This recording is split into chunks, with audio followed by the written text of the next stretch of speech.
नमस्कार बच्चों, आप सभी लॉकडाउन के कारण अपने घरों में सुरक्षित होंगे, ऐसी मैं कामना करता हूं। आप सभी जानते हैं कि कोरोना एक वैश्विक महामारी के रूप में हम सब के जीवन में आया है। हम सब अभी तक इसका कोई भी इलाज ढूंढ नहीं पाए हैं। केवल बचाव ही एकमात्र उपाय है जिससे हम इससे बच सकते हैं, इससे लड़ सकते हैं।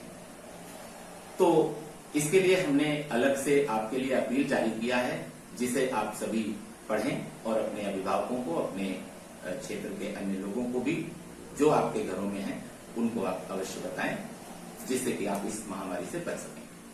प्यारे बच्चों, इस लॉकडाउन के कारण आप सभी अपने घरों में बंद हैं।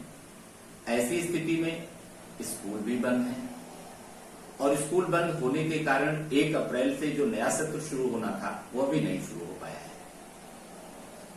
अब निश्चित ही आपके पठन पाठन में थोड़ा व्यवधान हो रहा है।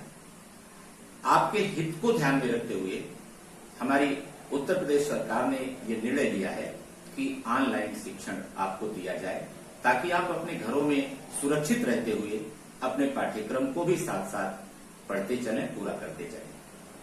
प्यारे बच्चों, मैं आपको विज्ञान पढ़ाता हूं और इसी क्रम में विज्ञान के बारे में आज से मैं शिक्षण आपका शुरू कर रहा हूं। आप सभी जानते हैं विज्ञान कक्षा 10 में भी कक्षा 9 की तरह ही 70 अंकों का लिखित और 30 अंक का आंतरिक मूल्यांकन निर्धारित किया गया है। 70 अंकों के लिखित वाले पाठ्यक्रम में 3 खंड निर्धारित हैं। पहला खंड क भौतिक विज्ञान का, दूसरा खंड ख रसायन विज्ञान का, तीसरा खंड ग जीव विज्ञान का निर्धारित है।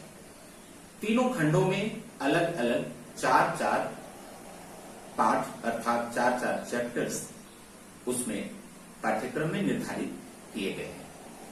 आप सभी को यह भी बताना और जानना आवश्यक है कि भौतिक विज्ञान के खंड से कुल 25 अंकों के प्रश्न पूछे जाते हैं।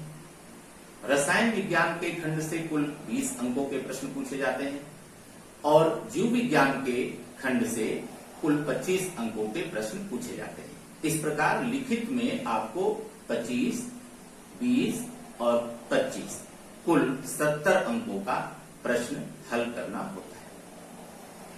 बच्चों, मैं चूंकि जीव विज्ञान का अध्यापक हूं, आपको जीव विज्ञान पढ़ाता हूं, इसके साथ ही मैं रसायन विज्ञान भी आपको पढ़ाता हूं। मैं आपको आज रसायन विज्ञान का पहला पाठ रासायनिक अभिक्रियाएं एवं रासायनिक समीकरण, ये मैं आपको आज पढ़ाना आरंभ कर रहा हूं। बच्चों, आप सभी जानते ही हैं कि प्रकृति में विभिन्न प्रकार के तत्व और यौगिक पाए जाते हैं। आप सभी ये भी जानते हैं कि इन्हीं सबको हम लोग पदार्थ कहते हैं। पिछली कक्षा में आपने पढ़ा ही है।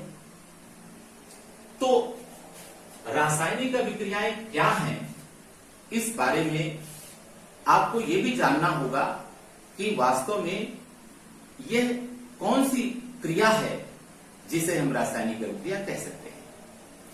तो हम ये जान सकते हैं कि वह अभिक्रिया जिसमें एक या अधिक पदार्थ आपस में अभिक्रिया करके नया उत्पाद बनाते हैं, वही रासायनिक अभिक्रिया कहलाती है। जो नया उत्पाद बनता है उसके भौतिक गुण, रासायनिक गुण क्रिया के पूर्व में क्रिया करने वाले पदार्थों के गुणों से सर्वथा भिन्न होते हैं। अब आप इसको इस प्रकार से समझ सकते हैं, जैसे सोडियम, इसकी क्रिया ऑक्सीजन के साथ हुई तो क्रिया के फलस्वरूप सोडियम ऑक्साइड बना। सोडियम ऑक्सीजन और फिर यहां पर सोडियम ऑक्साइड।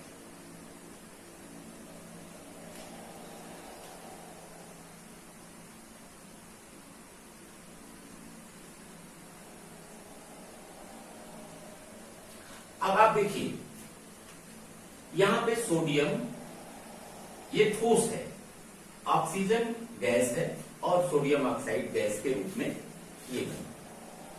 तो आपने देखा क्रिया के पूर्व में दो पदार्थ, दो तत्व आपस में क्रिया कर रहे हैं और क्रिया के पश्चात एक पदार्थ तैयार हो रहा है जिसका भौतिक गुण इनमें से एक पदार्थ से अलग है, अर्थात ये गैसीय अवस्था में है जबकि ये ठोस था। इसी तरह से इसके रंग में भी अंतर आएगा, इसके अन्य व्यवहार में भी परिवर्तन देखने को मिलेगा। यहां हम ये जानना चाहते हैं कि आखिर क्रिया के पहले वाले पदार्थों को क्या कहेंगे, क्रिया के बाद वाले पदार्थों को क्या कहेंगे। इस क्रिया में तो आपने देखा केवल एक उत्पाद बना, तमाम ऐसी क्रियाएं होती हैं जिनमें एक से अधिक उत्पाद भी बनते हैं। तो क्रिया के पूर्व में जो पदार्थ हैं इन सभी को हम लोग क्या कहते हैं, क्योंकि ये अभिक्रिया कर रहे हैं इसलिए इनको अभिकारक कहते हैं। क्या कहते हैं, अभिकारक। और क्रिया के बाद में जो पदार्थ बन रहा है इसको हम कहते हैं उत्पाद। तो इस प्रकार से अभिकारकों की अभिक्रिया के फलस्वरूप बनने वाले पदार्थ को उत्पाद कहते हैं और ये पूरी क्रियाएं, यही हमारी रासायनिक क्रियाएं हैं। रासायनिक अभिक्रिया की पहचान कैसे करेंगे हम लोग, तो इसके लिए सबसे पहले तो उसकी भौतिक अवस्था देखेंगे, दूसरा हम देखेंगे उसके रंग में परिवर्तन, तीसरा देखेंगे गैस कोई बन रही है कि नहीं, ताप में परिवर्तन देखेंगे, अवक्षेप का निर्माण देखेंगे हो रहा है कि नहीं हो रहा। अगर ये सारे परीक्षण करने पर ऐसा परिवर्तन आ रहा है तो हम कह सकते हैं कि क्रिया हो रही है। प्यारे बच्चों, यहां आपको एक बिंदु ताप में परिवर्तन की बात मैंने कही, आप अपने घरों में अंदाज सकते हैं। आपने देखा होगा कि घर में चूना बाजार से लाया जाता है जिसे कली का चूना कहते हैं, पत्थर जैसा चूना होता है। उसको लाकर पानी में डाला जाता है। जिस बर्तन में उसको रखे रहते हैं आपने देखा होगा कि उसी बर्तन में ठंडे पानी में ही वो चूना डालने पर धीरे धीरे धीरे घुलने लगता है और उसमें बुझबुझा निकलता है और फिर वो गैस भी निकलती है और वो बर्तन गर्म हो जाता है। ये सारे परिवर्तन जो अभी मैंने बताया, अवस्था में परिवर्तन, उसके रंग में परिवर्तन, गैस का निकलना, ताप में परिवर्तन और यहां तक कि अवक्षेप का बनना, ये सारे परिवर्तन में से अधिकांश आप किसी एक उदाहरण में देख सकते हैं और इस प्रकार से ये समझ सकते हैं कि रासायनिक अभिक्रिया हो रही है। इसी आधार पर आपने देखा होगा मोमबत्ती को आप जलाते हैं तो मोमबत्ती ठोस रूप में होती है, जलने के बाद कुछ बचता नहीं है, अर्थात वह पिघल जाती है, मोम उसकी पिघल जाती है, बत्ती उसकी जल जाती है और फिर वो हमारे वायुमंडल में विलीन हो जाती है। इस क्रिया में भी रासायनिक परिवर्तन हो रहा है, ये आप इसी उदाहरण से समझ सकते हैं। बच्चों, अब हम ये देखते हैं कि रासायनिक समीकरण क्या है।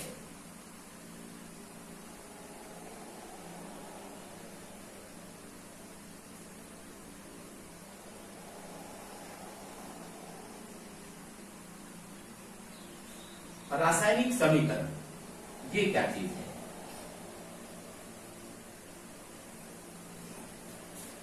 देखिए, अभी आपने देखा कि रासायनिक अभिक्रिया एक या अधिक पदार्थों के आपस में क्रिया करने से उत्पाद बनाने की क्रिया रासायनिक अभिक्रिया कहलाती है। अब यदि हम इसको लिखना चाहें, प्रस्तुत करना चाहें, व्यक्त करना चाहें तो कैसे करेंगे? हम उन पदार्थों के प्रतीकों को ध्यान में रख करके हम उसे व्यक्त कर सकते हैं। तो एक लाइन में आप इसको याद कर सकते हैं, कह सकते हैं कि रासायनिक अभिक्रिया का प्रतीकात्मक निरूपण ही रासायनिक समीकरण है। रासायनिक अभिक्रिया का प्रतीकात्मक निरूपण ही रासायनिक समीकरण है। वो क्या है प्रतीकात्मक? जैसे आपने देखा, अगर मान लीजिए हाइड्रोजन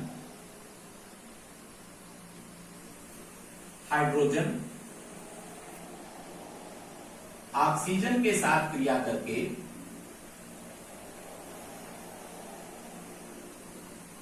जल बना रहा है। क्या बना रहा है? जल। तो यहां पर हाइड्रोजन का प्रतीक क्या है बेटा? H2, और ये अवस्था क्या होती है? गैस। इसी तरह से ऑक्सीजन का प्रतीक क्या है? O2, इस अवस्था में होती गैस, और इससे बन क्या रहा है? H2O। ये देखिए, जब हम इसको शब्दों में लिखते हैं तो इसको हम लोग शाब्दिक या शब्द अभिक्रिया कहते हैं। शब्दों में हमने लिखा, और जब इसको हम